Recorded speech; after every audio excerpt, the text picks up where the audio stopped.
মা আজকে দুপুরে কি কি রান্না হয়েছে? আজকে হয়েছে সাদা ভাত, একদম গরম গরম।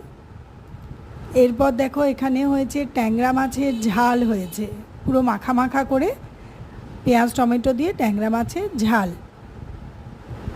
এরপর দেখো এখানে হয়েছে এঁচোড় চিংড়ি। এঁচোড়টা খুব ভালো, একটা সিটি দিতেই না পুরো নরম হয়ে গেছে। তো মাখা মাখা করে ঝাল ঝাল করে এঁচোড় চিংড়ি।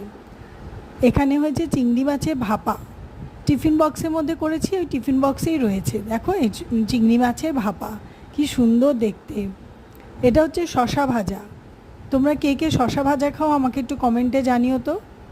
আর গরমকাল যখন এখানে রয়েছে আম, আম তো থাকবেই, একটা আম কেটে নিয়েছি।